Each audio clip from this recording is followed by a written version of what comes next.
2024 के लिए चुनावी रस्साकशी शुरू हो चुकी है। एक तरफ प्रधानमंत्री नरेंद्र मोदी और उनकी पार्टी बीजेपी है, तो दूसरी तरफ विपक्ष के तमाम दल हैं और विपक्ष ने एक गठबंधन तैयार किया है जिसका औपचारिक नाम अभी घोषित तो नहीं किया गया है, लेकिन माना जा रहा है कि यह पीडीए हो सकता है, यानी पैट्रियोटिक डेमोक्रेटिक अलायंस। और ऐसे में यह माना जाए कि 2024 में मुकाबला पीडीए बनाम एनडीए का हो सकता है। इस संग्राम के लिए क्या है तैयारियां, किस तरह से की जा रही है, इस लड़ाई की तैयारी आपको दिखाते हैं।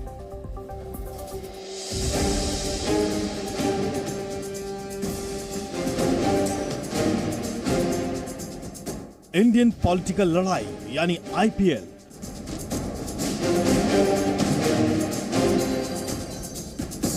दो 2024 में आईपीएल का सुपरहिट मुकाबला। दो टीमें होंगी आमने सामने। 2024 वो साल है जब हिंदुस्तान में सबसे बड़ा चुनावी मुकाबला होगा। एक तरफ बीजेपी होगी जो महाविजय हैट्रिक लगाने की तैयारी में है, तो दूसरी तरफ पूरा विपक्ष होगा। विपक्ष एक दशक से सत्ता में दोबारा काबिज होने की कोशिश में जुटा है। लेकिन पहले 2019 में भी जनता ने ब्रांड मोदी पर अपना भरोसा जताकर विपक्ष के तमाम वादों को सिरे से खारिज कर दिया। बीजेपी से लड़ाई यानी ब्रांड मोदी से सीधी टक्कर, और ब्रांड मोदी यानी वो दमदार छवि जिसके आगे कोई टिक नहीं पा रहा। हालांकि विपक्ष में खास तौर से कांग्रेस को हाल ही में दो राज्यों से जमकर फायदा हुआ, हिमाचल और कर्नाटक। इन दोनों ही राज्यों में कांग्रेस ने विधानसभा चुनाव में बीजेपी को सीधी शिकस्त दी, लेकिन गुजरात समेत पूर्वोत्तर में बीजेपी का परचम लहराने से कोई रोक नहीं सका। ऐसे में विपक्ष ने अब अपना दांव बदलने का ऐलान किया है। विपक्ष अब एक साथ ब्रांड मोदी से टक्कर लेगा, लिहाजा बैठकों का दौर शुरू हो गया है। विपक्ष की जिस बैठक का बड़ा हल्ला था वो पटना में हो गई। विपक्ष जिन मुद्दों पर एकजुट हो सकता था वो भी हो गया, और अब विपक्ष के गठबंधन के नाम का औपचारिक ऐलान बाकी है। लेकिन जो खबर आई है वो तो जाहिर कर रही है कि विपक्ष इस गठबंधन को आगे बढ़ाने के फॉर्मूले पर बढ़ चुका है। 2024 में बीजेपी के खिलाफ महागठबंधन बनाने के लिए 15 विपक्षी दलों ने पटना में बैठक की। 23 जून को हुई इस बैठक में विपक्षी नेताओं ने जो कुछ कहा, जो प्लान तैयार किया और जो विजन सामने रखा, वो अभी पूरा साफ नहीं हो पाया है। लिहाजा अब पटना के बाद शिमला में नए सिरे से मंथन की तैयारी जारी है। हालांकि विपक्ष की पटना वाली मीटिंग का एक सूत्रीय एजेंडा साफ हो गया है कि मोदी को हराना है तो एक साथ आना है, साथ आना होगा, चुनाव लड़ना होगा। मीटिंग में यह तय हुआ कि एक कॉमन चुनाव एजेंडा बनाया जाएगा। हर राज्य के हिसाब से स्ट्रैटेजी तय होगी। अगली बैठक शिमला में है। सब ने कहा कि बड़े दिल के साथ काम करना होगा। कौन कहां लड़ेंगे, क्या है, सब चीज के बारे में सब हो जाएगा। तो सहमति थी, ये हो गया है और बहुत अच्छे ढंग से, और सब लोगों ने माना है कि हम लोग मिलकर के चलेंगे और देश के हित में है। अभी जो भी शासन में है वो देश के हित में काम नहीं कर रहे।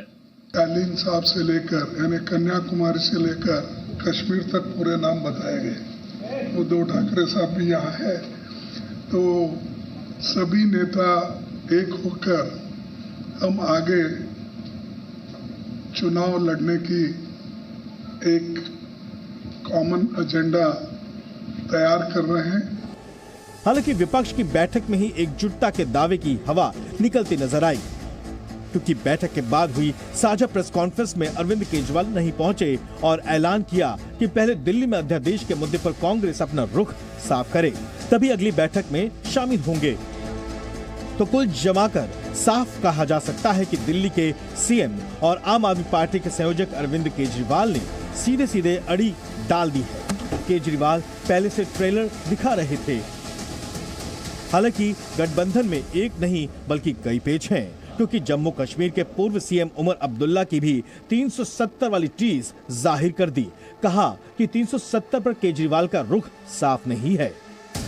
इधर ममता बनर्जी और अखिलेश यादव पहले से ही अपना फॉर्मूला बता चुके हैं कि जिस राज्य में जो पार्टी मजबूत है बाकी सब उसी को समर्थन करें, यानी उसके लिए मैदान छोड़ दें। यानी मोदी से लड़ाई है लेकिन कंडीशन अप्लाई है।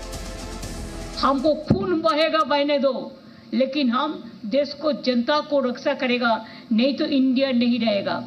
अगर ये चुनाव में आ जाए तानाशाही गवर्नमेंट तो नेक्स्ट देश में चुनाव ही नहीं होगा। आज केवल दल यहाँ नहीं बल्कि देश के लोग, देश के नेता मिल रहे हैं। पटना का संदेश यही है आज के कार्यक्रम का कि हम सब लोग मिलकर के काम करेंगे, मिलकर के, और देश को बचाने का, देश की जनता को, और देश कैसे आगे बढ़े उस दिशा में लगातार हम लोग मिलकर के काम करेंगे। 15 विपक्षी पार्टियों के मेले पर बीजेपी ने भी तीखा पलटवार कर दिया है। गृह मंत्री अमित शाह ने कहा, हम बेफिक्र हैं, 24 में भी 300 सीटें जीतेंगे। पटना में एक फोटो सेशन चल रहा है, सारे विपक्ष के नेता एक मंच पर इकट्ठा हो रहे हैं। कितने भी हाथ मिला लो, आपकी एकता कभी संभव नहीं है।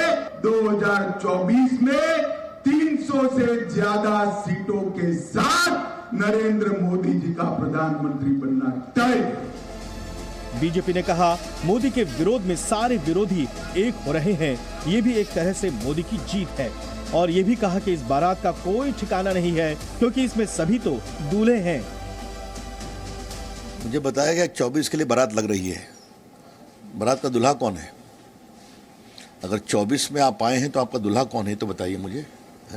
स्वार्थ का गठबंधन, निशाने पर हिंदुस्तान। आज वो राजनीतिक दल जो एक दूसरे को आंख नहीं सुहाते थे, एकत्रित हुए। बीजेपी के लिए 2024 की लड़ाई कितनी आसान होगी? क्या विपक्ष बीजेपी को टक्कर देने में कामयाब रहेगा? क्या विपक्ष बीजेपी को महाविजय की हैट्रिक लगाने से रोक पाएगा? इन तमाम सवालों का जवाब तो नतीजों के सामने आने के बाद ही मिलेगा। लेकिन इतना जरूर साफ हो गया है कि विपक्ष ने अपने रणनीति में पूरी तरह से बदलाव कर लिया है और एकजुटता का पैमाना अगर सही चला तो बीजेपी की राह आसान नहीं होगी। हालांकि विपक्षी एकता का जो मंत्र 2024 से पहले गूंज रहा है, यही मंत्र 2019 में भी गूंजा था। लेकिन ब्रांड मोदी के आगे विपक्ष की तमाम उम्मीदें धरी की धरी रह गई थीं। ब्यूरो रिपोर्ट, जी मीडिया। जी न्यूज़।